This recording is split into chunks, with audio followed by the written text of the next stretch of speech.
नमस्कार, आदाब। Crime petrol dial 100 में आप सबका स्वागत है। कहते हैं कि अगर परिवार और दोस्तों का प्यार साथ हो तो इंसान जिंदगी की कोई भी लड़ाई जीत सकता है, लेकिन कई बार वो अपनों से ही मात खा जाता है और बदले में जिंदगी हार बैठता है। आज की ये कहानी ऐसी ही कश्मकश से घिरे लोगों के इर्द गिर्द घूमती है, जिन्हें जिंदगी से प्यार तो था, लेकिन इस बात का आभास नहीं था कि मौत चुपके चुपके उनकी तरफ अपने कदम बढ़ा रही है। और ऐसे कई सुलगते सवाल छोड़ जाती है जिन पर वक्त रहते संजीदगी से गौर करना बेहद जरूरी है। आदित्य, सामान घेऊन ये लवकर तुझं। माँ, अब मैं तेरे साथ रहूंगा। चल जल्दी सामान लेके आ। सामान तैयार है, बस लेके आ। दोस्तों से बातें करने मत बैठ जाना, जल्दी से नीचे आ। मैं 5 मिनट। लवकर ही। अरे भैया कैसे? अबे कितनी टाइम लगा दिया है? बस मैं अपना सामान लेकर आता हूँ। चल चल चल चल चल। Okay bye bye bye. अरे आंटी, खुश रहो। एक्चुअली आंटी हम लोग कॉलेज के लिए लेट हो रहे हैं तो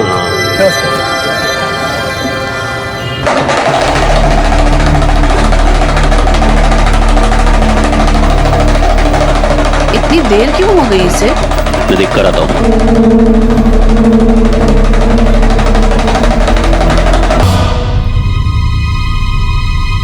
इंसान की सांसें घड़ी की सुइयों की तरह से होती हैं, जो चलते चलते कब रुक जाएं कोई नहीं बता सकता। कुछ ही पल पहले जिंदगी से भरा हुआ आदित्य अपनी माँ अपने दोस्तों के साथ हंस बोल रहा था, और एक ही पल में उसकी हंसी उसकी जिंदगी खत्म हो गई और पीछे रह गई तो बस उसकी माँ की सिसकियां।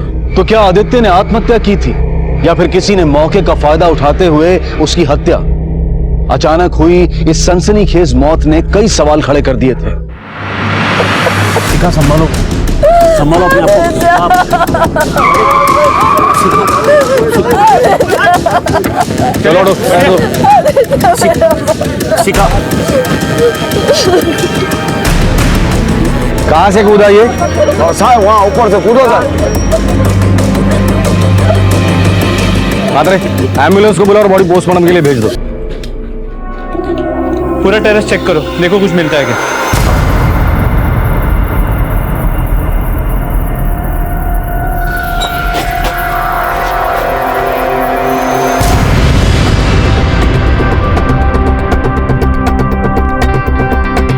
मैं इधर का सेक्रेटरी हूँ साहब। यहाँ टेरेस हमेशा खुला रहता है? नहीं साहब, वो कभी कभी गार्ड ऊपर जाता है और पानी बंद करने के लिए तो भूल जाता है। ऐसे कैसे हो सकता है मेरे बेटे के साथ? आप कौन? मौसा आदित्य का। मैं, मेरी वाइफ, 2 बच्चे। आदित्य की माँ भाईंदर में रहते आणि आदित्य इथे पेंगेश म्हणून राहायचा। मीरा रोड से भाईंदर सिर्फ 1 किलोमीटर का डिस्टेंस है। फिर आप लोग भाईंदर और ये आदित्य मीरा रोड में क्यों रहता था? वो भी एज अ पेइंग गेस्ट। तो पढ़ाई ठीक से नहीं हो पा रही थी, तो मैंने उसे कहा कि कहीं पर पेंगेश के तौर पर रह जा, जो पण खर्च होईल तो मैं करेंगे। और आदित्य के पिताजी? वो तो नहीं है, मतलब छोटा था बहुत आदित्य, तब उनका एक्सीडेंट हो गया, डेथ हो गया उनकी। हम लोग यहाँ सब सामान लेने आए थे आदित्य का। उसका सामान क्यों लेने आए थे? जी, वो 2-4 दिन पहले उसे फूड पॉइजनिंग हो गई थी। आदित्य काय है? हाँ, ये क्या कर लिया तूने? मैं ठीक हूँ माँ, तो क्यों चिंता करती है? तू चुप कर। डॉक्टर साहब, क्या हुआ इसे? देखिए, आप घबराइए नहीं, इसमें थोड़ी सी वीकनेस है। मुझे चिंता होती है ना तेरी। मुझे कुछ नहीं पता, तो बस मेरे साथ वापस घर चल रहा है। ठीक है माँ, ठीक है माँ। आदित्य की तबीयत खूब बिगड़ होती। मैंने उसे कहा कि अब वो हमारे साथ ही रहेगा, इसलिए आज हम उसे लेने आए थे। बस माँ, मेरा बिल्कुल मन नहीं है। बिल्कुल नहीं सुनूंगी, खा। ऐसे जबरदस्ती मत खिला माँ। अब मैं तेरी एक नहीं सुनने वाली हूँ, तुझे यहीं रहना पड़ेगा। मुझे यहाँ नहीं रहना, मैं वहीं ठीक हूँ। बगल वाला कमरा तैयार हो गया है, तुझे कोई परेशानी नहीं होगी। चल चल चल चल, मुँह खोल। आदित्य को कोई प्रॉब्लम थी या टेंशन थी जो उसने सुसाइड जैसा कदम उठाया? मेरा बेटा हमेशा खुश रहने वालों में से था, वो सुसाइड नहीं कर सकता। सर, मला अशा नक्की वाटते की किसी ने आदित्य के साथ कुछ किया है सर। आपको किसी पर शक? नहीं सर।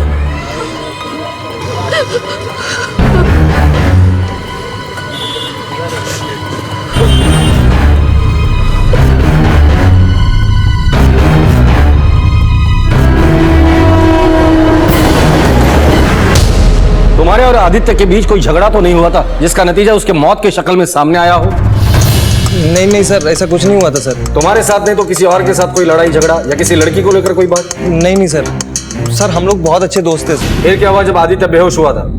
सर हम पास में ही डॉक्टर अस्थाना के क्लिनिक पे उसे ले गए थे, तो डॉक्टर अस्थाना ने ही बताया कि उसे फूड पॉइजनिंग हुई है।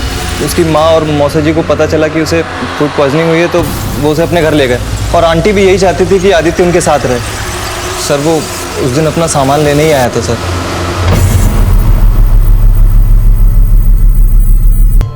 सर मुझे तो ये सुसाइड का केस लग रहा है। मात्रे एक जान गई है।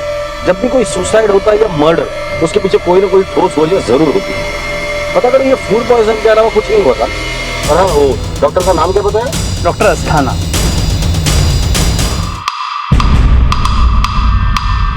हाँ, ये लड़का आया था यहाँ, फूड पॉइजनिंग हुई थी इससे, लेकिन क्या हुआ? इसकी मौत हो गई। और कैसे? टेरेस से गिरने से। जब ये आपके पास आया था तो इसके हाव भाव या बिहेवियर से आपको लगा कि ये परेशान हो या किसी उलझन में हो? इसके दोस्त जब इसे यहाँ ले आए थे तब ये बेहोश था। जब इसे होश आया तो मुझे वैसे कुछ नहीं लगा। अब इसे कोई परेशानी थी या नहीं, ये तो इसके घर वाले या दोस्त ही बता सकते हैं। आप श्योर है कि इसे फूड पॉइजनिंग ही हुई थी? आप ऐसे क्यों पूछ रहे हैं? भला मैं क्यों झूठ बोलूंगा? आप चाहे तो इसकी रिपोर्ट रिसेप्शन से ले सकते हैं। ठीक है। उसकी अपनी जिंदगी इतनी अधूरी कैसे रह सकती है? पुलिस इस गुत्थी को सुलझा नहीं पा रही थी, तो क्या आदित्य के साथ उसका सच भी चला गया था, या फिर कोई था जो कुछ जानता था?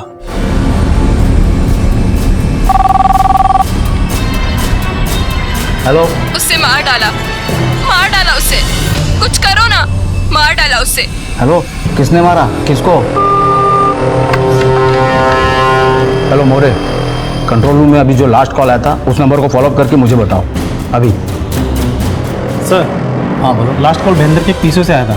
हमने वहाँ जाकर पता किया, लेकिन सर पीसीओ वाले को कुछ नहीं पता कि कॉल किसने किया था। दिन भर काफी लोग आते हैं वहाँ कॉल करने। सर, आदित्य के बॉडी की इनिशियल पोस्टमार्टम रिपोर्ट, इसके मुताबिक उसके बॉडी पे चोट के निशान है। लगता है किसी के साथ मारपीट हुई। और सर उसके खून में अल्कोहल के ट्रेसेस भी मिले।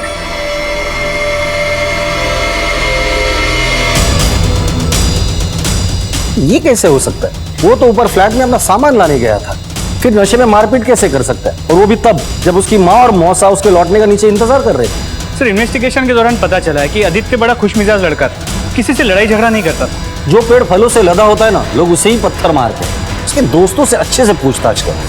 सर मार के रहो सर, मार के रहो सर। सर मैंने कुछ नहीं किया, हमने कुछ नहीं किया सर, मैंने कुछ नहीं किया। उस दिन हमने बताया था कि घर में पार्टी हो रही थी सर, कुछ बियर और वाइन आई थी सर, तो उसमें से कुछ बच गई थी, तो हो सकता है आदित्य ने उसमें से कुछ पी ली हो सर। आदित्य ने शराब पीकर नशे की हालत में खुद को मारा पीटा? हाँ सर मैंने कुछ नहीं किया सर। आदित्य 3 दिन से अपने घर में ही था, उससे पहले मारपीट नहीं हुई सर। अगर हुई होती तो वो हम लोगों को जरूर बताता सर। हाँ सर, हम लोग सच कह रहे हैं सर। सर मैं जब तीसरे माल से नीचे आ रहा था, मुझे ऊपर से आवाज तो आई, मानो ऊपर कोई लड़ रहे थे। ठीक है मात्रे, ऊपर चलकर पूछताछ करते हैं, शायद किसी ने कुछ सुना। सर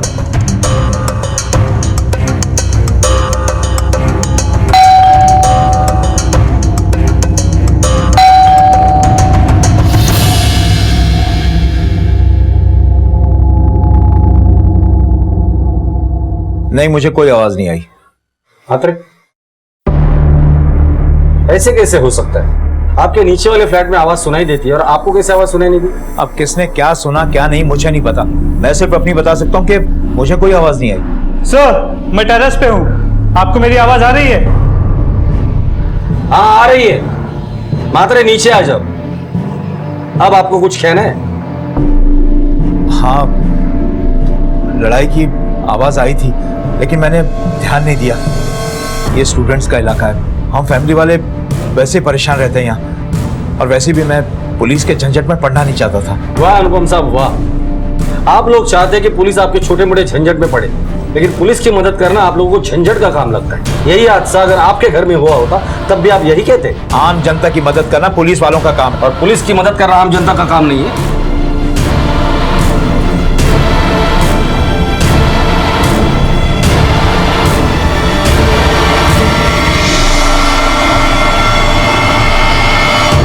आदित्य की बॉडी पे जख्म के निशान थे।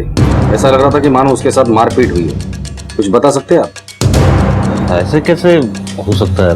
हमें तो ऐसा कुछ भी नहीं लगा और 3 दिन से वो घर पे ही था.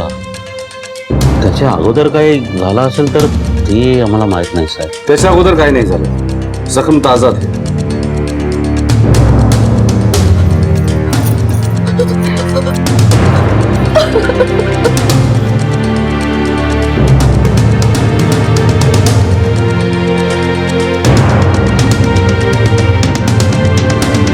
ठीक है,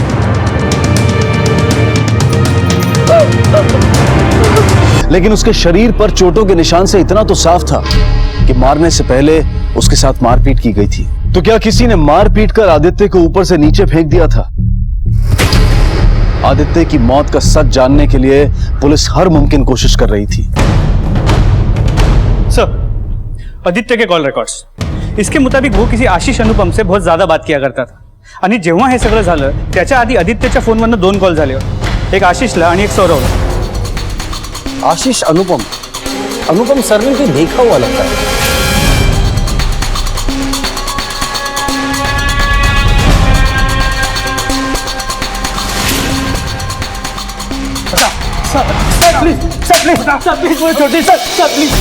जिस दिन आदित्य के साथ ये हादसा हुआ तेरी लड़ाई हुई थी उसके साथ और तेरी आवाज थी इसलिए तेरे बाप को नीचे वो सुनाई नहीं दी.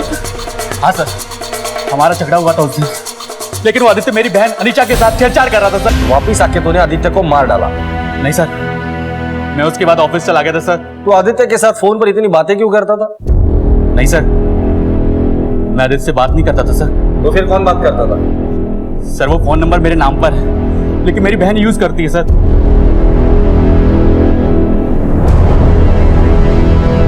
सर बता रहा हूँ सर. आदित्य ने मुझे फोन किया था सर. वो मुझसे फिजिक्स की बुक मांग रहा था. सच बोल रहे तू? जी. चल जा. अरे जा. ये आशीष का फोन अनीशा इस्तेमाल कर रही है और आदित्य और अनीशा के बीच दिन रात बात होती है. इसका मतलब आदित्य अनीशा पे जबरदस्ती नहीं कर रहा था. जो कुछ भी हो रहा था वो अनीशा की मर्जी से हो रहा था. शायद आदित्य ने पहले से पी रखी थी. चलकर इस अनीशा से मिलकर हमारी कहानी और उसकी कहानी कितनी मैच होती है वो देखते हैं.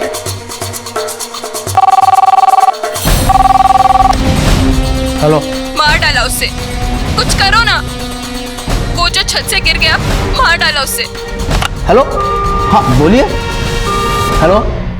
वो कौन था जो बार बार पुलिस को फोन करके इशारा कर रहा था कि आदित्य की मौत आत्महत्या नहीं हत्या है?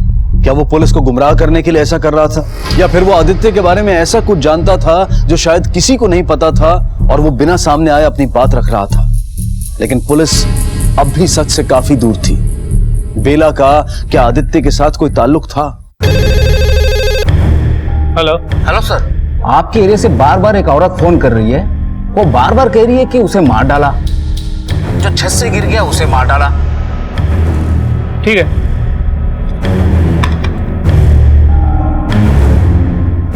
सर, पीसीआर पे किसी लड़की का फोन था. वो कह रही थी छत से जो गिर गया उसको मार दिया. सर छत से गिर के मरने का केस तो आदित्य का है, और अगर ये कॉल आदित्य के बारे में ही है तो ऐसा कॉल कर कौन रही है? वही जो इस केस के बारे में और भी कुछ जानती है.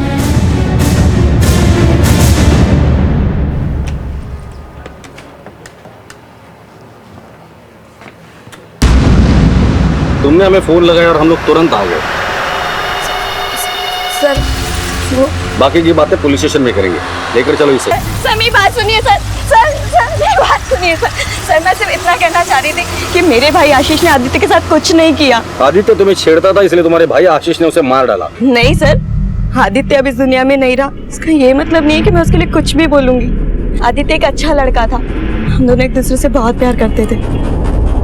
जिस दिन वो यहाँ से जा रहा था उसने मुझे कॉल करके टेरेस पे मिलने बुलाया था. वो सब तो ठीक है अनीशा, बट मैं तुम्हारे बिना नहीं रह सकता.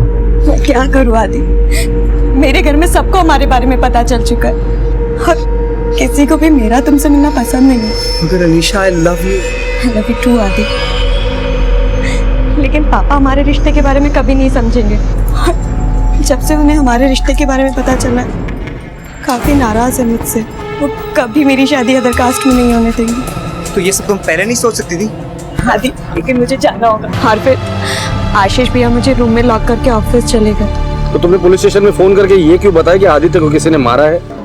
सर मैंने आज से पहले कभी पुलिस स्टेशन में कॉल नहीं किया, आज पहली बार पुलिस स्टेशन में कॉल किया था, और वो भी सिर्फ इसलिए कि मेरे भाई ने कुछ नहीं किया। ये सब तुमने हमें पहले क्यों नहीं बताया? अगर मैं आपको पहले कुछ भी बताती तो आप आदित्य की मौत के लिए मेरे पापा और भैया पर शक करते। आदित्य जब तुम्हें मिलने आया था क्या वो नशे में था? नहीं सर।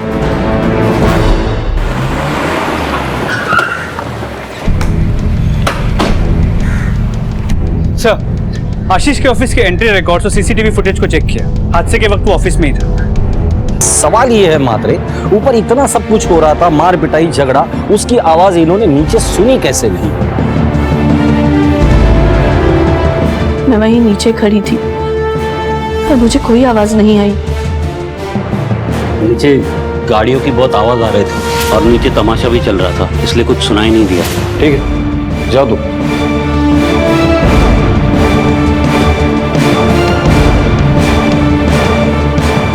ये आदित्य के कॉल रिकॉर्ड निकालो और दोबारा से। मात्रे, इस आदित्य के बाप के बारे में जरा पता करो। सर,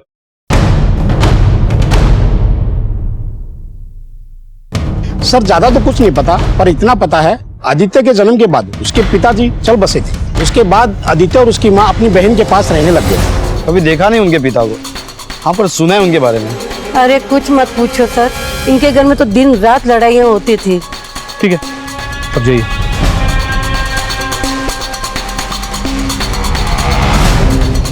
आदित्य बहुत अच्छा था पढ़ाई में, इस कॉलेज का बेस्ट स्टूडेंट था, हमेशा मार्क्स भी अच्छे आते थे, स्पोर्ट्स में भी बहुत अच्छा था। मुझे आदित्य के डॉक्यूमेंट्स देखने। जी जरूर।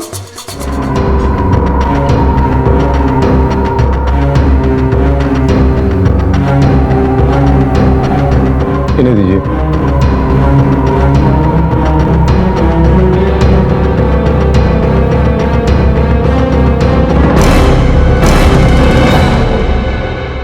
सर, आदित्य के कॉलेज जाके उसके एडमिशन डॉक्यूमेंट्स को चेक किया। वहां उसके फादर्स नेम की जगह पे आकाश जोशी का नाम लिखा है। आपने हमसे झूठ क्यों बोला? जी वो शिखा मेरी पत्नी मधु की सगी छोटी बहन है, घर पर अक्सर आ जाया करती थी आणि आम्ही प्रेमात पडलो, फिर शिखा प्रेग्नेंट हो गई। मैं प्रेग्नेंट थी, ये बात हम लोगों को बहुत लेट पता चली और इस वजह से मेरा अबॉर्शन नहीं हो पाया। मुझे तो सब पता था सर, लेकिन मैं क्या करती? तमाशा खड़ा करके अपनी शादी तो नहीं बर्बाद कर सकती थी ना। समाज के डर से मैंने शिखा को अपने पास अपने घर में ही रख लिया आणि सगळ्यांना सांगितलं की उसका पति मर गया। तो हम दोनों पति पत्नी की तरह ही रहते हैं, बस हमारी शादी नहीं हुई। आकाश के साथ प्यार और ये रिश्ता सब मेरी ही गलती थी। उस घर में न कभी मैं खुश रह पाई और न कभी मेरा बेटा, इसीलिए उसे नई गेस्ट में शिफ्ट होना पड़ा। मैं जानती हूँ मेरे आदित्य को किसने मारा है, मैं अब और चुप नहीं रह सकती। आदित्य को आकाश ने मारा है। वो कभी नहीं चाहते थे कि मेरा बेटा घर वापस आए। आकाश ने ही मेरे बेटे की जान ली है।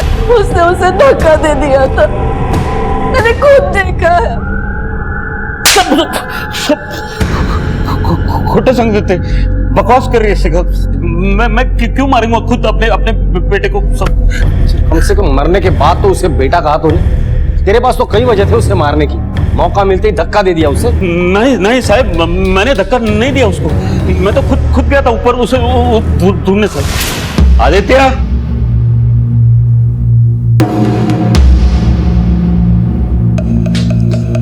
कुठे आहेस तू आदित्य? तू साफ साफ क्यों नहीं कहता कि नीचे इंतजार करते करते तू चिढ़ गया? बेटे को ढूंढने के लिए ऊपर गया, उसे बियर के नशे में देखकर गुस्सा आया और गुस्से में तूने उसे धक्का दे दिया। नाही साहेब, नाही, असं काहीच नाही। मी खोटं नाही सांगतो साहेब, असं नाही केलं मी। वो हम पता कर लेंगे, फिलहाल तो तू हमारा मेहमान है। सर अगर आदित्य को आकाश ने मारा ये बात आपको पता थी तो ये आपने हमें पहले क्यों नहीं बताया? मुझे विश्वास ही नहीं हुआ कि आकाश अपने बेटे के साथ ऐसे कैसे कर सकता है।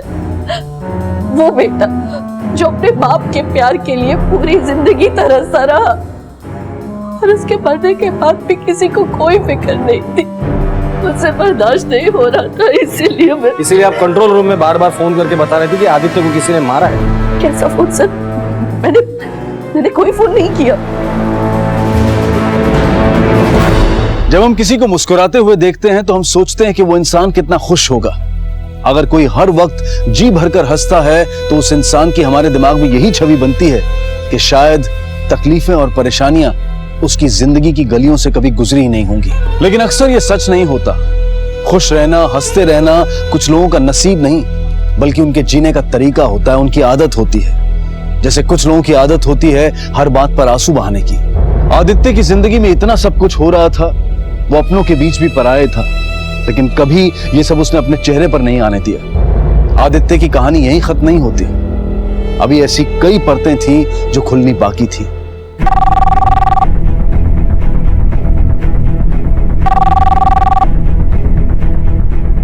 हेलो, किसी काम के नहीं हो तुम सब। पकड़ो ना, जिसने उससे मारा है वो छत से गिरकर मर गया, किसी ने कुछ नहीं किया।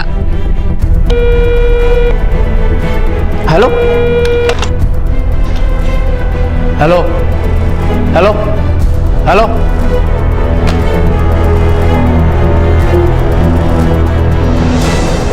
किसी काम के नहीं हो तुम सब। पकड़ो ना, जिसने उससे मारा है वो छत से गिरकर मर गया, किसी ने कुछ नहीं किया। आदित्य के माँ के कहने पर आदित्य के बाप को मर्डर केस में अरेस्ट तो कर लिया, फिर ये कॉल कौन कर रहा है बार बार? सर, आदित्य की फाइनल पोस्टमार्टम रिपोर्ट, पेट में जहर के ट्रेसेस मिले और पेट को शायद वॉश आउट किया गया, अंदर नसों में सूजन है। इसका मतलब उस दिन पार्टी में आदित्य को फूड पॉइजनिंग नहीं हुई थी, किसी ने जहर दिया था।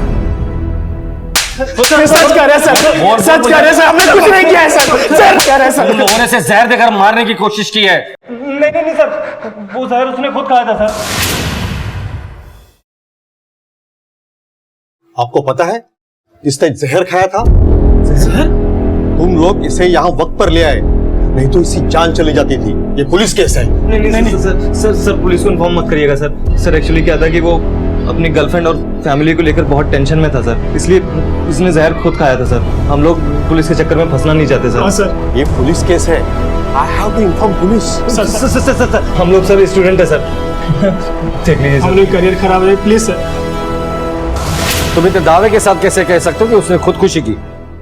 सर जिस दिन उसकी मौत हुई उस दिन उसका फोन मुझे फिजिक्स की बुक के लिए नहीं आया था सर।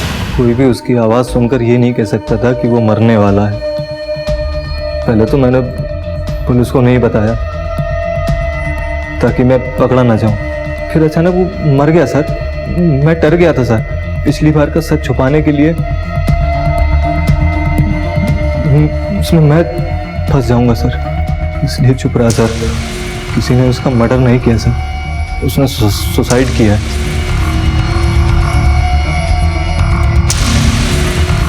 फिर एक कहानी, फिर एक झूठी कहानी, फिर एक झूठी कहानी। सर मैं झूठ नहीं बोल रहा हूँ सर, उसने सुसाइड किया सर, मैं सच बोल रहा हूँ सर।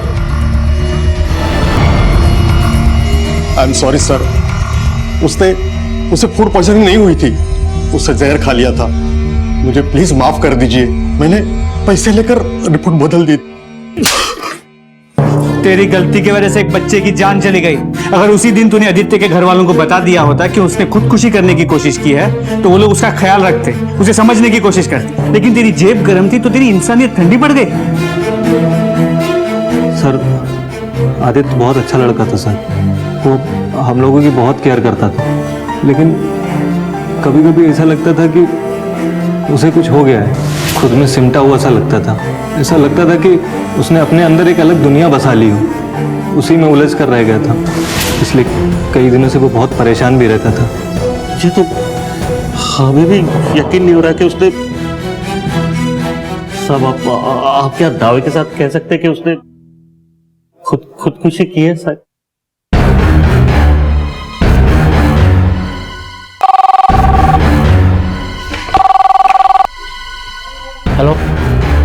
कभी कुछ नहीं करोगे। तुम लोग उससे भी नहीं बचा पाए, मुझे भी नहीं बचा पाओगे। हम लोगों ने आदित्य के केस की अच्छे से स्टडी की है और हमें लगता है कि आदित्य का मर्डर नहीं हुआ है, बल्कि उसने सुसाइड किया है। सुसाइड? नहीं नहीं सर, मेरा बेटा सुसाइड नहीं कर सकता। माना कि वो परेशान था, लेकिन परेशानी किसकी लाइफ में नहीं होती। मेरा बेटा परेशानियों से घबराने वालों में से नहीं था, तो नहीं भी खुश रहे सर। कभी कभी खो जाता था कहीं। इंसान अक्सर अपने ख्यालों की एक दुनिया बना लेता है और उन्हीं ख्यालों में खो जाता है, उलझ जाता है। ऐसा तो सबके साथ होता है ना? जी नहीं, सबके साथ नहीं होता। कुछ लोग अपने मन की दुनिया में इतने खो जाते हैं कि उन्हें असली जिंदगी का पता ही नहीं चलता। मेरे बाबा भी ऐसे ही थे। ऐसा लगता था जैसे वो भी दोहरी जिंदगी जी रहे हो, बिल्कुल आदित्य की तरह। ये क्या कर रही तू? मुझे तो ऐसा कभी नहीं लगा कि आदित्य दोहरी जिंदगी जी रहा है। आपके बाबा के साथ क्या हुआ था? जी, उन्होंने आत्महत्या की थी। किसी को नहीं पता कि उन्होंने ऐसा क्यों किया। बहुत अजीब से हो गए थे वो। हम सबको लगता था कि वो पागल हो गए हैं। लोगों का ऐसा कहना था कि उन पर भूत का साया है। सर, कंट्रोल रूम से फोन आया था। इस बार उसने अपने पिता के मोबाइल से फोन किया और उसने अपने हाथ की नस काटकर जान देने की कोशिश की। क्या बात नहीं? गाड़ी गाड़ा।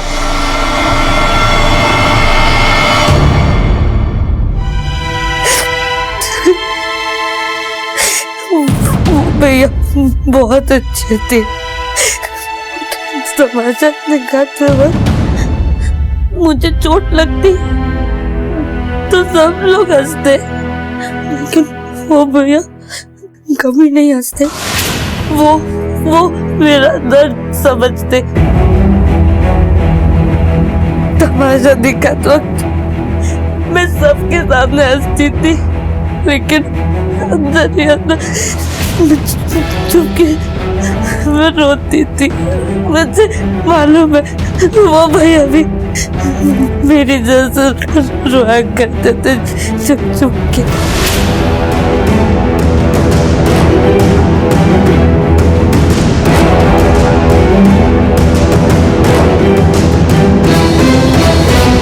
हम लोग उस दिन तमाशा कर रहे थे तो भैया की गाड़ी आई थी। मुझे चोट लगी थी तो मैं किनारे जाके बैठी थी। मैं ऊपर देखा तो भैया छत पे थे, तो वो मेरी तरफ मुस्कुरा रहे थे। मैं भी मुस्कुरा रही थी। फिर भैया ने ऊपर से हाथ दिखा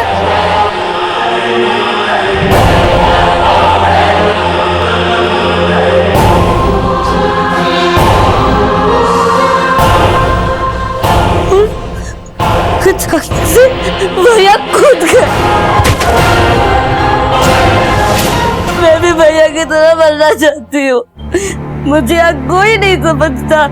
मैं बहुत गंदी हूँ, मैं मोटी हूँ, भद्दी हूँ। बाबा को भी यही चाहिए ताकि बाबा को मेरी वजह से और पैसे मिले, ताकि मैं और मोटी हो जाऊँ और भद्दी हो जाऊँ। मुझे कोई नहीं समझता।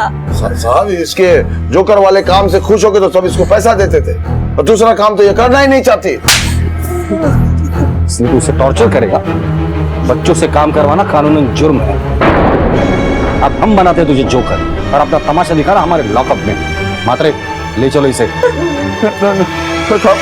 वही बात तो सुनो साहब, सब कोई नहीं समझता, कोई नहीं समझता। कई बार जिंदगी भर साथ रहकर भी कोई रिश्ता नहीं जुड़ पाता, और कई बार बस प्यार के 2 पल ही एक मजबूत रिश्ते को खड़ा कर देते हैं। बेला कोई आदित्य की रिश्तेदार नहीं थी, लेकिन आदित्य की एक सहानुभूति की नजर ने ही बेला को अपनेपन का एहसास दिलाया था। आदित्य की मौत को हम भले ही क्लिनिकल डिप्रेशन कह लें या एक पल में लिया गया फैसला कह लें, लेकिन सच ये है कि आदित्य की मौत कोई अचानक हुआ हादसा नहीं है। ये अंत है उस चिंगारी का जो धीरे धीरे उसके अंदर सुलग रही थी, और जब उस चिंगारी ने एक ज्वालामुखी का रूप ले लिया तो ये दर्दनाक अंजाम सामने आया। क्राइम पेट्रोल सभी माता पिता से निवेदन करता है कि अपने बच्चों को सुख सुविधाओं के साथ साथ समय दें, उनकी परेशानियों को, उनकी दिमागी हालत को समझने की कोशिश करें, उनके साथ ऐसा रिश्ता बनाएं कि वो अपने दिल की हर बात आपसे शेयर करें। और नौजवानों से हमारा निवेदन है कि मौत को अपनी परेशानियों का हल हरगिज ना बनाएं। याद रखिए, अगर आप उस वक्त मुस्कुरा सकते हैं जब आप पूरी तरह से टूट चुके हों, तो यकीन मानिए दुनिया की कोई ताकत आपको तोड़ नहीं सकती है। दुनिया की कोई भी परेशानी, कोई भी उलझन इंसान को नहीं हरा सकती है जब तक कि वो खुद हार न मान ले। इसी विचार के साथ अब मैं अनूप सोनी आपसे विदा लेता हूं। फिर मुलाकात होगी अगले एपिसोड में एक और चौंका देने वाले केस के साथ। तब तक अपना और अपने परिवार का ख्याल रखें और देखते रहें क्राइम पेट्रोल डायल 100। सबक एक को सीख हम सबको। जय हिंद। नमस्कार, आदाब। क्राइम पेट्रोल डायल 100 में आप सबका स्वागत है। दुनियादारी के बाजार में अपने हुनर और मेहनत की रोटी तो हम सभी कमाते हैं, लेकिन अगर मेहनत को सही दाम और हुनर को अच्छी शोहरत ना मिले तो कोशिश ऐसी जुगत लगाने की होती है जो सच्चे कदरदान और अच्छे खरीदार हम पे नजर करें। लेकिन जो लोग बिकने और दिखने के लिए अपना ईमान बेच देते हैं, उन्हें कीमत बड़ी भारी चुकानी पड़ती है।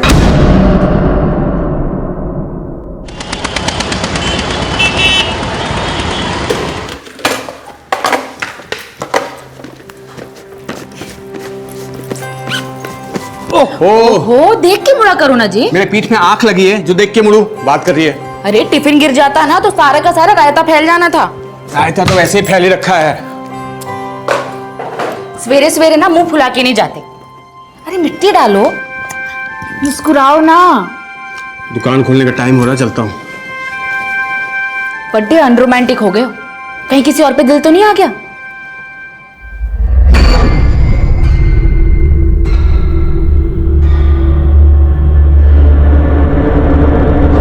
डॉली, तू अपने जग्गी पे शक कर रही है? अरे मजाक कर रही थी, बुरा ना मानो, डॉली है। डॉली, तूने फिर से इस तरह का मजाक किया ना तो मैं तेरा हेयर स्टाइल बिगाड़ दूंगा मैं। अरे ऐसे रहा करो ना मुस्कुराते हुए। चलो अब छेती छेती जाओ और देखना जाते के साथ आपकी बोनी होगी। चलता। हाँ, कभी गुस्सा कभी हंसी। ये जग्गी जी भी ना बिल्कुल स्प्लिट पर्सनालिटी हैगी।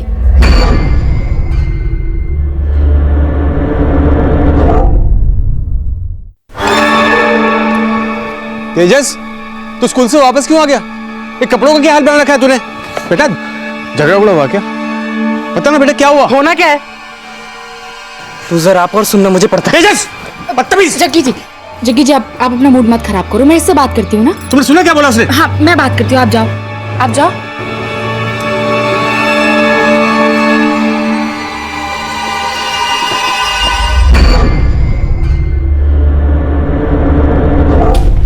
बेटा देख, कोयले की दलाली में ना हाथ काले करने पड़ते हैं और हर काम होता है। तेजस, अब देख, सर्कस के जोकर का भी तो बेटा होता है ना, लेकिन सर्कस का जोकर भी तो इंसान होता है। देख तू ना जिसको जो बोलना है बोलने दे, तू बस अपनी पढ़ाई पे। मम्मी, जोकर की बीवी बनने में ना आपको प्राउड होगा। मैंने तो शर्म आंधी की मेरा तो बेटा। तेजस,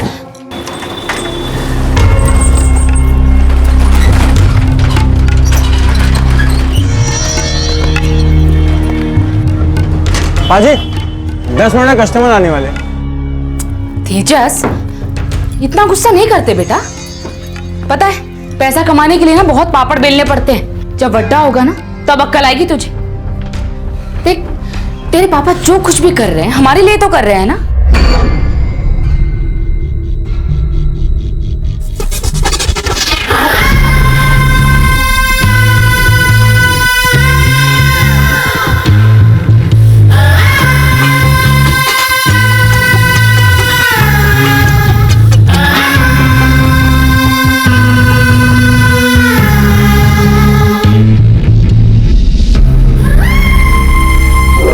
मम्मी, मैंने तो डाउट होता है कि मैं उन्हीं का बेटा हूं कि। तेजस, दोबारा अगर ऐसी बात की ना तो तेरी जबान खींच लेनी है मैंने, समझा?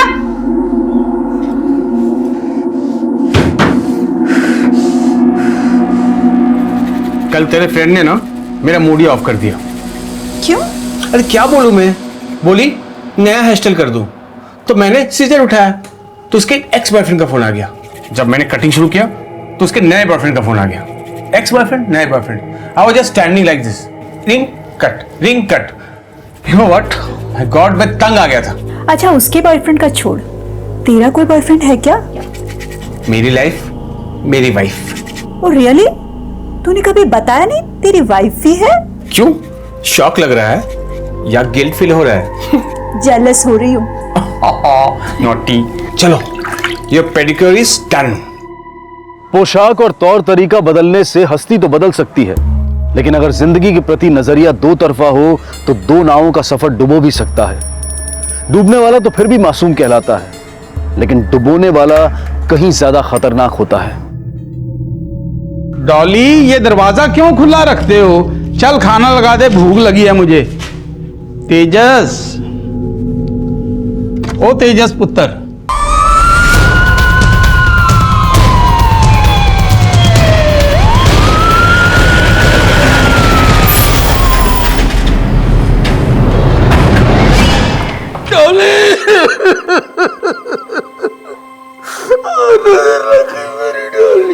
दुकान से आया था घर लंच करने के लिए, घर खुला था, अंदर गया तो देखा डॉली। घर में किसी तरह की लूट, कोई चोरी हुई? जी नहीं। आपका बेटा है ये? जी नहीं, ये मेरा दामाद है जोगिंदर। तो ये घर आपका है? जोगिंदर, जब ये हादसा हुआ उस वक्त आप कहां पर थे? सर मैं अपने सैलून में था सर। 11 बजे से मैं डॉली को फोन लगा रहा था, लेकिन वो फोन ही नहीं उठा रही थी। जब 12 बजे तक उसने फोन नहीं उठाया तो मैं घर आया, पता चला कि डॉली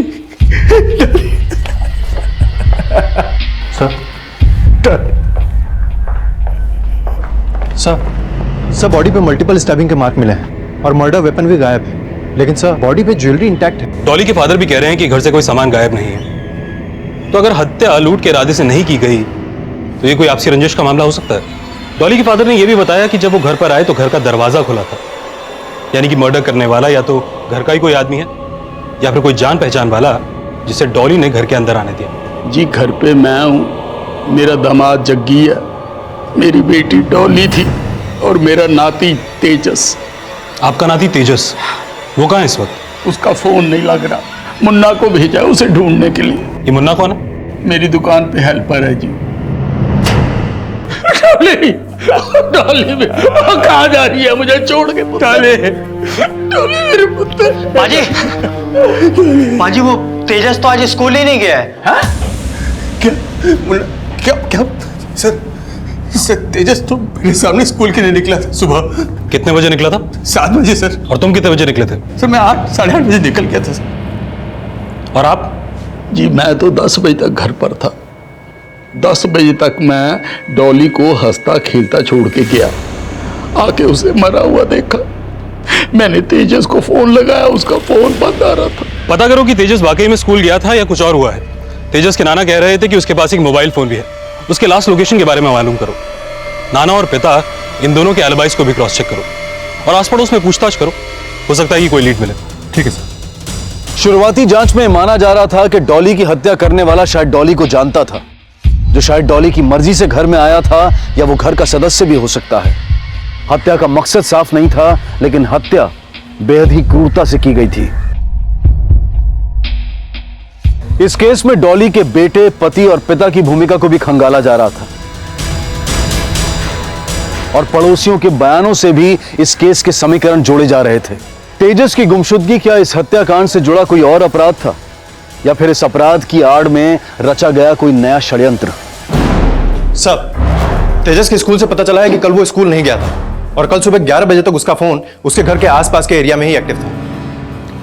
कहीं ऐसा तो नहीं कि डॉली के मर्डर में तेजस का कोई कनेक्शन है और उसका फादर और उसका नाना उसे बचाने की कोशिश कर रहे हैं? लेकिन सर हमें इस केस में तेजस के पिता जग्गी के किरदार के बारे में भी समझना होगा। ये देखिए सर, सुभाष कॉलोनी में जग्गी का एक सैलून है और वो अपने सैलून में गे के गेटअप में रहता है सर। गे के गेटअप में? Yes sir. और मैंने इसके सैलून के आसपास भी पूछताछ की है। फेमस हेयर स्टाइलिस्ट है और सर काफी फीमेल क्लाइंट्स भी हैं इसकी।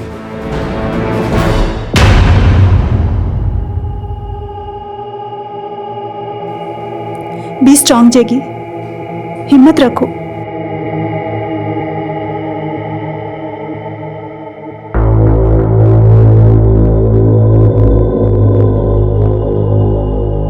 तेजस का भी पता कर रहा, कल से नहीं आया, यहां जैगी जैगी बन के खड़ा मत रहा है।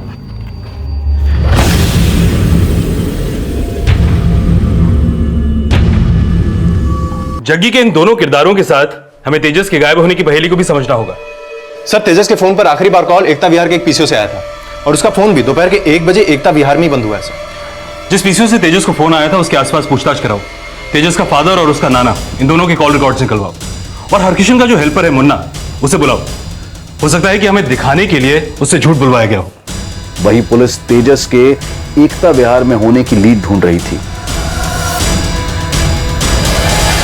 नहीं सर जी, मुझसे किसी ने झूठ बोलने के लिए नहीं कहा। उस दिन मैं दुकान पे था और पाजी का मेरे पास फोन आया, बोले तेजस के स्कूल जाकर तेजस के बारे में पता करो। फिर वहां से जो मुझे पता लगा मैंने बता दिया। काम क्या करता तू हरकिशन के लिए? जितने भी कस्टमर्स आते हैं ना, उन्हें चाय पानी से लेकर जो वहां पे राशन कार्ड, आधार कार्ड, पैन कार्ड ये सब बनवाने आते हैं, उनका डेटा रिकॉर्ड करता हूँ और जो पाजी बोल देते हैं वो कर देता हूँ। जो पाजी बोलते हैं वही करता है, मतलब पक्का वफादार है। मगर उनसे वफादारी निभाने के चक्कर में हमसे झूठ तो नहीं बोल रहा है ना? सर जी, बाय गॉड की कसम, मैं कभी झूठ नहीं बोलता। झूठ नहीं बोलता ना तो सच बोल। तेजस अपनी माँ को मार सकता है? सर जी ये तो नहीं बता सकता, लेकिन हाँ अभी कुछ दिन पहले पिछले संडे को मैं ना घर गया हुआ था सब्जी देने के लिए, तो मैंने देखा तेजस अपने पेरेंट्स से लड़ रहा था। मम्मी मैंने सारे स्कूल में चिढ़ाते हैं, बोलते कि तू नाजायज है, क्योंकि मेरा बाप गे है ना। कौन है ये बदतमीज? नाम बता सबके, सबकी जबान खींच लेनी है मैंने। किसकी जबान खींचोगे आप? कुछ खींचना ही है ना तो इनकी टांगे खींचो आप। ऐसे चलते जैसे कि कोई जनानी चल रही है। तेजस, जबान संभाल के बात कर, पापा है तेरे। सर, एकता विहार के जिस पीसीओ से तेजस को कॉल किया गया था उसके आसपास कोई सीसीटीवी कैमरा नहीं है सर। ना तो अभी तक तेजस के बारे में कुछ पता चल पाया है और ना ही उसके बारे में जिसने तेजस को कॉल किया था। तेजस के स्कूलमेट से पूछताछ करो। मुन्ना बता रहा था कि उसके स्कूलमेट्स उसको चिढ़ाते थे और इसी का गुस्सा वो अपने पेरेंट्स पर निकाला करता था। और जग्गी को फोन कर बोलो कि थाने आए।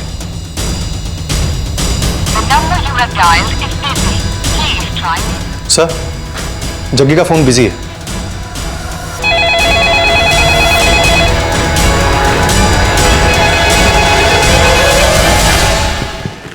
हेलो, सब इंस्पेक्टर विजय त्यागी बोल रहा हूँ, जग्गी से बात करवाइए।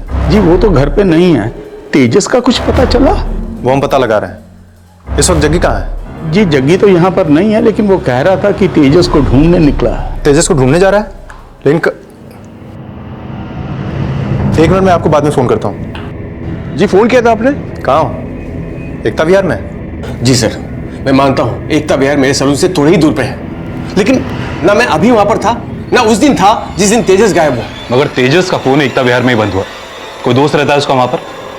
जी कोई आइडिया नहीं। कहीं ऐसा तो नहीं जग्गी कि अपने बच्चे को बचाने के लिए झूठ बोल रहे हो, क्योंकि जानते हो डॉली का मर्डर उसी ने किया है? आप मेरे बेटे को ढूंढने के बजाय उस पर इल्जाम लगा रहे हो। अरे शर्म आनी चाहिए सर आपको। शर्म उसे आनी चाहिए जो अपराध करता है, और अगर तुम एक अपराधी को बचा रहे हो तो अपराधी तुम भी हो।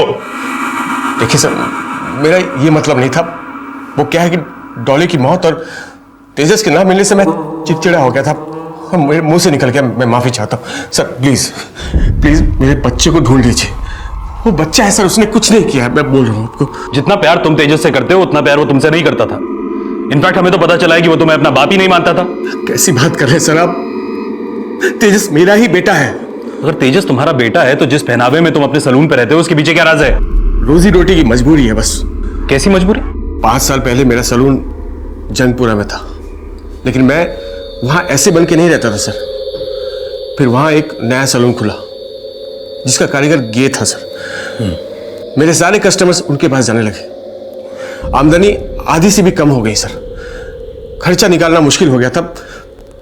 फिर एक दिन मेरी पत्नी ने कहा मुझसे कि जग्गी जी, तो इस बार समर्स में वेकेशन कैंसिल? तू तो जानती है डॉली, काम कितना मंदा हो गया।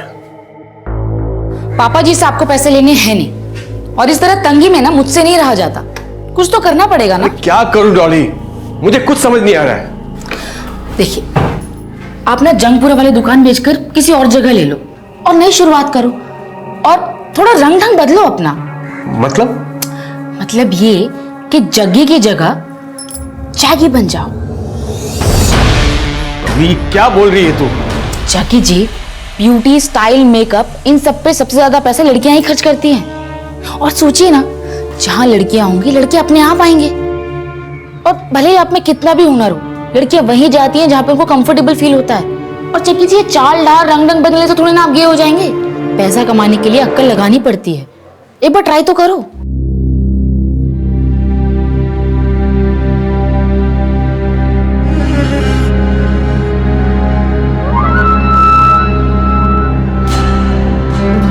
मुझे ये सब नहीं करना है, मुझसे नहीं होगा ये सब।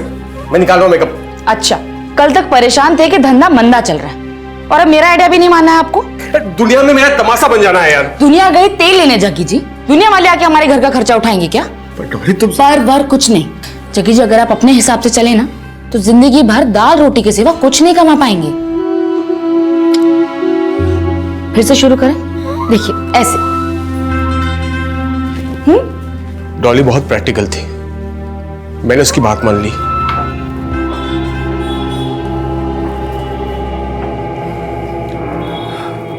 यस मैम, क्या कर सकता हूँ आपके लिए? कोई लेडी ब्यूटिशियन नहीं है क्या? देखिए जग्गी जी, आपका काम ऐसा है कि लड़कियों को तो आपको टच करना पड़ेगा, लेकिन हाँ, लड़कियां ना मेल ब्यूटिशियन के साथ पहली बार में कंफर्टेबल नहीं होती हैं। और कभी गलती से कोई क्लाइंट गुस्सा कर भी देना तो बस एक चीज का ध्यान रखना, तुरंत उसकी तारीफ कर देना। उसके बालों की, उसकी खूबसूरती की उसका ध्यान भटक जाएगा, और इतने समय में ना वो समझ जाएगी कि आप जग्गी नहीं जैगी है। आप डोंट वरी, मैं हूं ना। By the way, you have a beautiful hair. Thank you. Lot of curls. मैं क्या करता हूँ, इसको स्ट्रेट। फिर उसके बाद मेरा सलून चल पड़ा। एक क्लाइंट, लगातार क्लाइंट आने लगे, बहुत सारे क्लाइंट आने लगे सर। पर हमारा बेटा समझ नहीं पाया। पर वो हमारी परवरिश की वजह से नहीं सर, बल्कि उन नासमझों की सोच का शिकार बना जो किसी की मजबूरी को मजाक में उड़ा देते।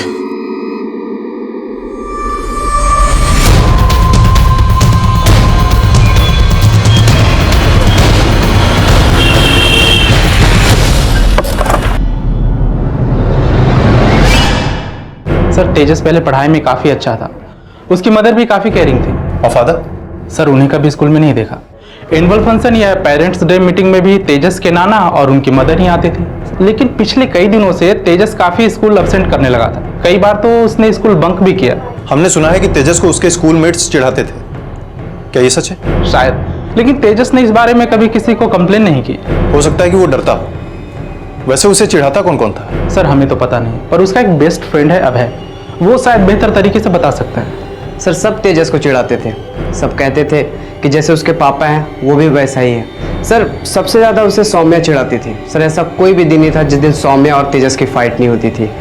मुझे सौम्या से बात करनी है, बुलाइए उसे। सर, सौम्या तो कई दिनों से एब्सेंट है।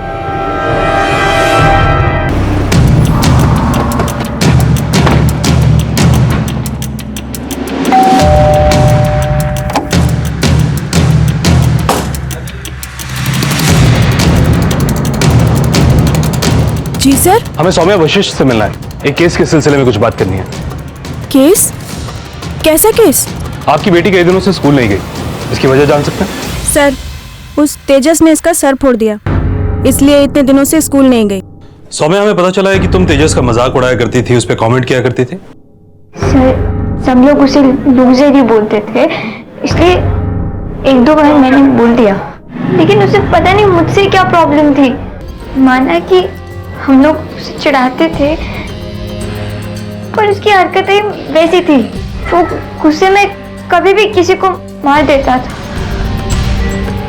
तेजस ने सौम्या को मारा तो आपने उसकी कंप्लेंट क्यों नहीं की? उस रात जब ये घर आई, इसने मुझे कुछ बताया नहीं, बहुत डरी हुई थी।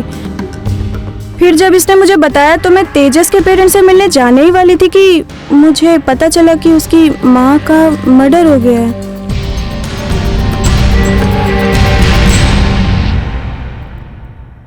कहाँ जा रहा?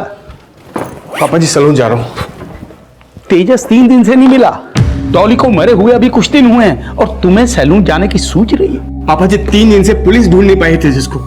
मैं यहाँ बैठे बैठे कैसे ढूंढ सकता हूँ? और यहाँ रह रहे के मुझे ये घर काटने को दौड़ रहा है डॉली के बिना।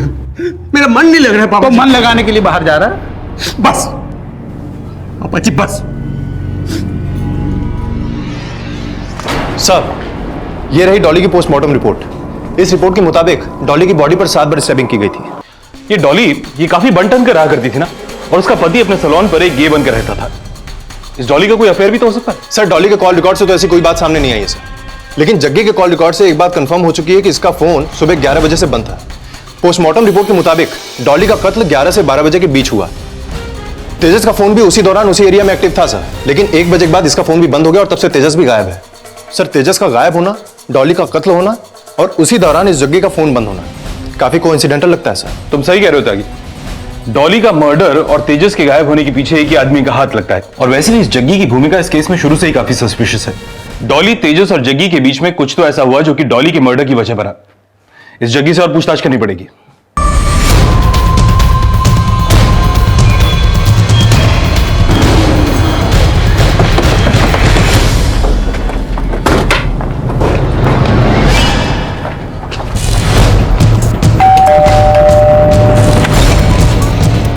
हरकिशन जी, जग्गी को बुलाइए।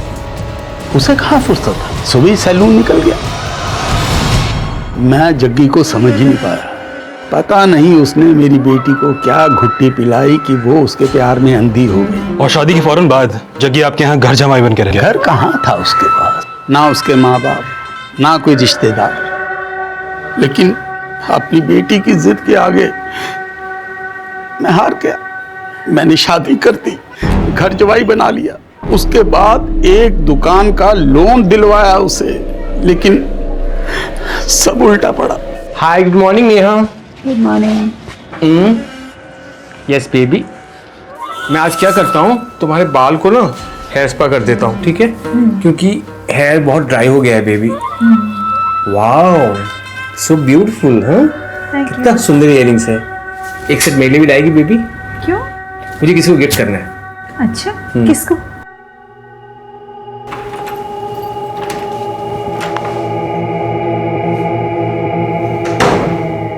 सैलून के साथ साथ रंग ढंग भी बदल गए हैं। ये क्या नौटंकी हो रही है सैलून में?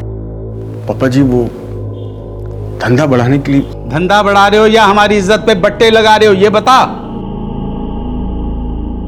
उस जग्गी ने हमें कहीं का नहीं छोड़ा। मगर जग्गी तो कह रहा था कि गे बनकर ब्यूटी पार्लर में काम करने का आइडिया उसे डॉली ने ही दिया था। डॉली तो भोली थी, वो जैसा कहता डॉली मान जाती। और तेजस पर इन सब का क्या असर पड़ा? तेजस के ऊपर बहुत बुरा असर पड़ा। स्कूल में उसके फ्रेंड्स उसे छेड़ते थे। वो अपने पापा को कहता था कि इन सबको बंद करो, लेकिन जग्गी जब भी उसे कोई बात करता तो मार के कर। वो छोटा बच्चा बेचारा कब तक सहता। इस जग्गी का पूरा बैकग्राउंड निकलवाओ, पता करो कि ये वाकई में अनाथ है या कोई अलग ही शख्सियत है। तब तक मैं इससे दोबारा मिलता हूँ। ठीक है सर। जग्गी, जरा यहाँ पे ये साइड के थोड़े ठीक से सेट करना, और यहाँ से भी। गुस्सा ना करो, बुरा ना मानो, डॉली है। मत खींचो, दर्द होता है यार। ओ, दर्द होता है, दर्द होता है, दर्द होता है। दिखाओ दिखाओ, बुरा नहीं मानो, डॉली है। जग्गी, क्या कर रहे हो ये? ओ सॉरी, मुझे लगा साबुन है, साफ कर।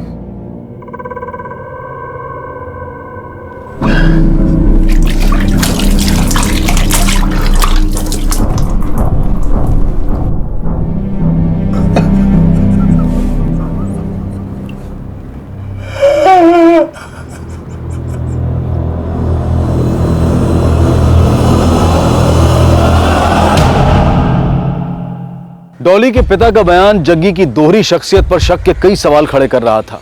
अब यह भी पता लगाया जा रहा था कि कहीं जग्गी का बैकग्राउंड किसी अपराध से तो नहीं जुड़ा था। लेकिन इससे पहले कि पुलिस जग्गी से दोबारा पूछताछ करती, उन्हें तेजस की डेड बॉडी मिलने की सूचना मिली।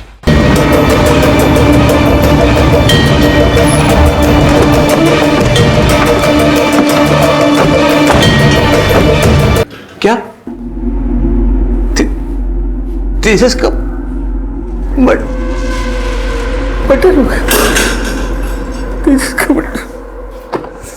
तुम वाकई में नहीं जानते कि तेजस का मर्डर हो गया या कोई ड्रामा कर रहे हो? क्या कहना चाहते हैं सर? मेरा तुम्हारा ससुर कहता है कि तुम उसकी समझ के बाहर हो। तुम गे हो या नहीं, उससे हमें कोई लेना देना नहीं, मगर जो किया है उसे कबूल करो। मैंने कुछ नहीं किया सर। कुछ नहीं किया है? तुम्हारी बीवी को मरे हुए 3 दिन नहीं हुए और तुम अपने काम धंधे पर वापस लौट गए, क्यों? तुम वाकई में डॉली से प्यार करते थे या डॉली का मर्डर भी तुमने किया है? नहीं सर, मैं डॉली से बहुत प्यार करता था। तो जिस दिन डॉली का मर्डर हुआ उस दिन तुम्हारा फोन बंद क्यों था? मैं डॉली को लगातार फोन ट्राई कर रहा था, मेरे फोन की बैटरी चली गई। डॉली की फिक्र हुई तो मैं सीधा घर आ गया सर। जग्गी, तुम्हारा फोन 11 बजे बंद हुआ और तुम घर पहुंचे हो 1 बजे। हाँ सर, रास्ते पे बाइक खराब हो गई थी इसलिए देर हो गई सर। फिर से ड्रामा कर रहा है? ड्रामा नहीं कर रहा हूं सर, मुझ पे इतना घटिया आरोप मत लगाइए सर। मैं डॉली से बहुत प्यार करता था, उसे एक खरोच भी आए ना तो मैं सहन नहीं कर पाता था, और आप बोल रही मैं डॉली को मार दिया। और तेजस तो तुमसे नफरत करता था ना? लेकिन मैं उसे डॉली से कम नहीं चाहता था सर। उसके प्यार के लिए मैं तरसता था, बाप होने के नाते उसके प्यार के लिए मैं तरसता था। अब डॉली के बाद मैंने उसको भी खो दिया, उसको भी खो दिया। तेजस कहाँ चला गया तेजस? पानी संभाल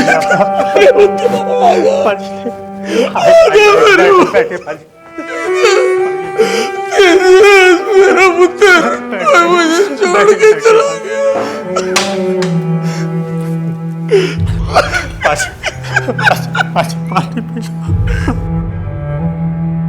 सर, जिस दिन डॉली का मर्डर हुआ उस दिन 12 बजे जुनेजा गैरेज में जग्गी अपनी बाइक ठीक करवा रहा था, और जिस दिन तेजस की बॉडी मिली वो अपने सैलून में ही था। मगर एलिबाई खड़ा करना उसकी कोई चाल भी तो हो सकती है। हो सकता है कि ये सब करने के लिए उसने किसी और को हायर किया। नहीं सर, मैंने जग्गी के बारे में पता किया है सर, उसका कोई क्रिमिनल बैकग्राउंड नहीं है और वो अनाथ है। सर, जग्गी और डॉली के बारे में एक बात पता चली है और वो यही है कि ये दोनों एक दूसरे से बहुत प्यार करते थे और इन दोनों में कभी झगड़ा भी नहीं होता था। सर, हो सकता है कि जग्गी को इस बात का डाउट हो कि तेजस ने ही डॉली का मर्डर किया है और तेजस से बदला लेने के लिए ही जग्गी ने यह सारा षड्यंत्र रचा। तेजस के स्कूलमेट से पूछताछ करो। उसके स्कूलमेट्स उसे गे का बेटा बोलकर चढ़ाया करते थे और इसीलिए उसने सौम्या का सर फोड़ा था। यह भी हो सकता है कि तेजस सौम्या और उसके दोस्तों के टॉर्चर का शिकार हुआ हो। सौम्या और जग्गी इन दोनों पर नजर रखो। ठीक है सर।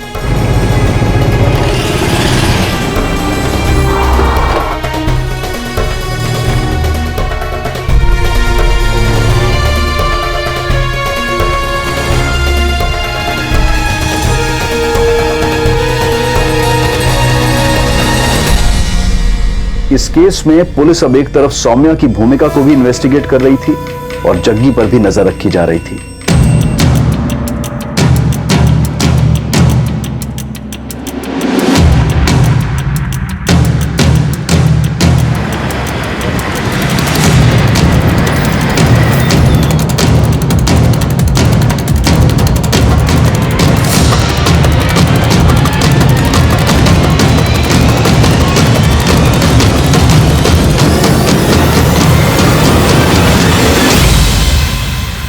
सर, हमने सौम्या और जग्गी दोनों पर नजर रखा था।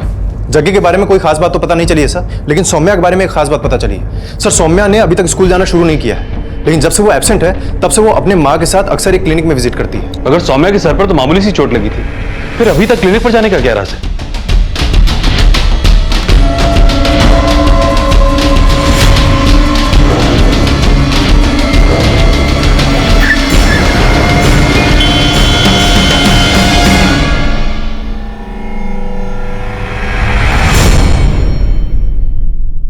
जी सर, सौम्या का ट्रीटमेंट मैं ही कर रहा हूँ। आखिर ऐसी भी क्या बीमारी है सौम्या को कि उसे अक्सर आपकी क्लिनिक पे आना पड़ता है?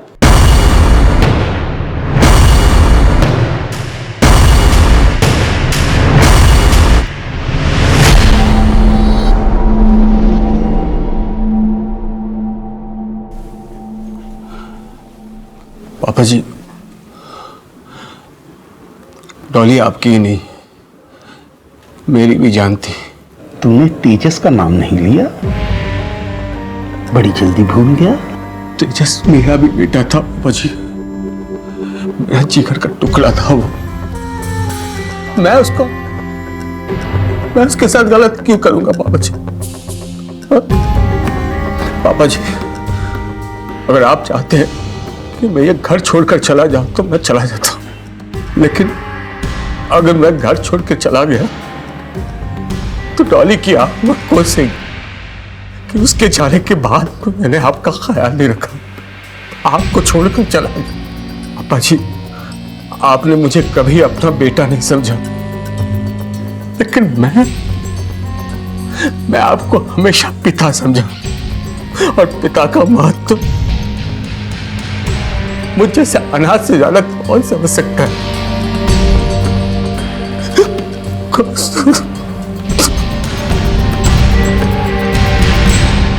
सर, सौम्या की एक नंबर पे लगातार बात होती है। ये नंबर वहां पर भी एक्टिव था जहां पर तेजस का फोन बंद हुआ, और उस लोकेशन में भी एक्टिव था जहां पर हमें तेजस की बॉडी मिली। किसका नंबर है? अमित कपूर, प्रशांत विहार में रहता है सर। और जहां पर हमें तेजस की बॉडी मिली उसके पास ही इसके फादर का फार्म हाउस भी है।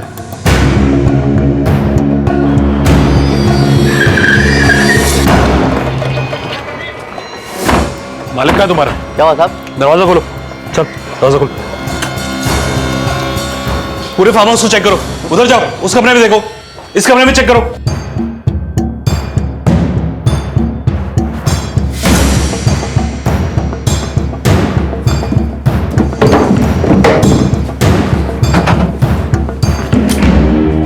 सब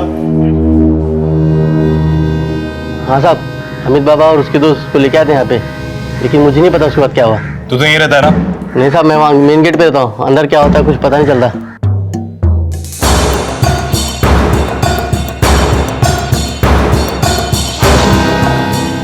तेजस ने सिर्फ तुम्हारा सर फोड़ा था या कुछ और भी किया था?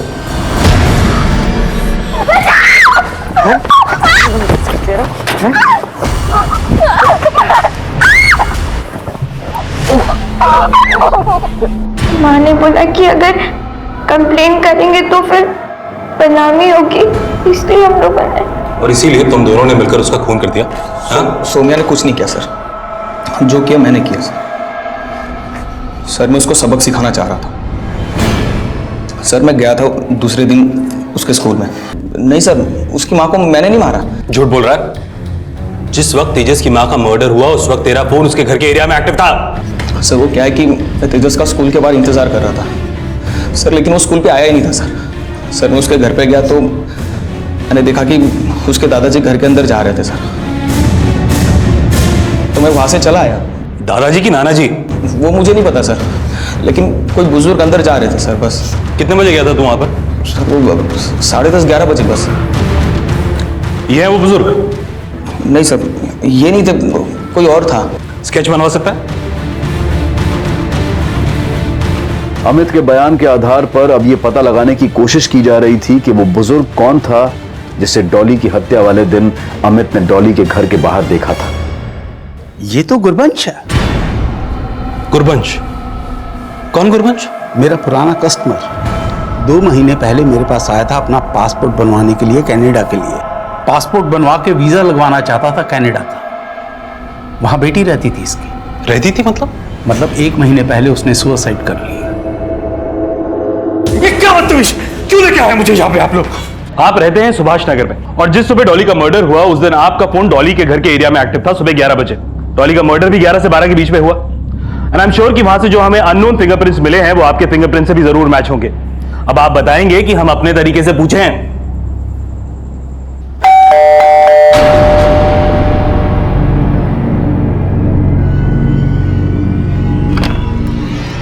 अरे अंकल जी, आप? पापा जी तो दुकान चले गए। वो मुन्ना कह रहा था घर आए हैं। नहीं तो। और कोई ना आते ही होंगे, रास्ते में होंगे। ऐसा कर पुत्र, मेरे को जरा पानी पिला दे। हाँ जी, आप आओ, बैठो, अभी लेकर आते।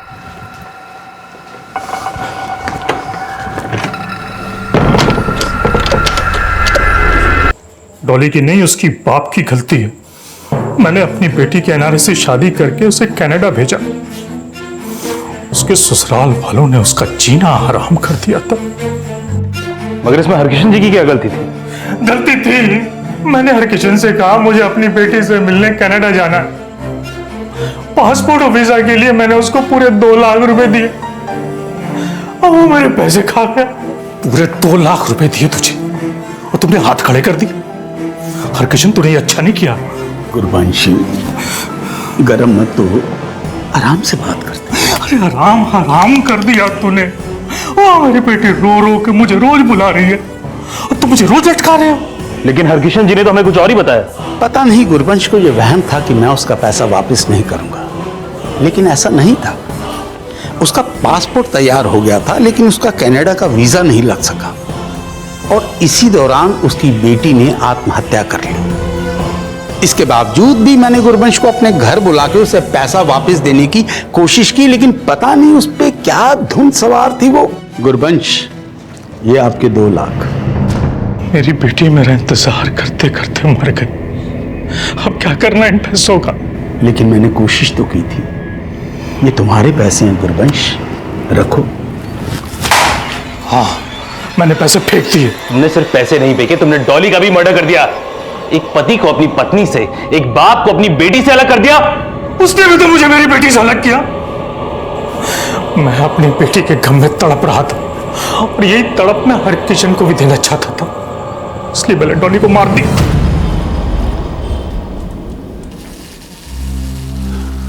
जग्गी के काम करने के तरीके को हमेशा शक की नजर से देखा गया, लेकिन डॉली की हत्या करने वाला हरकिशन के काम से ही जुड़ा शख्स था।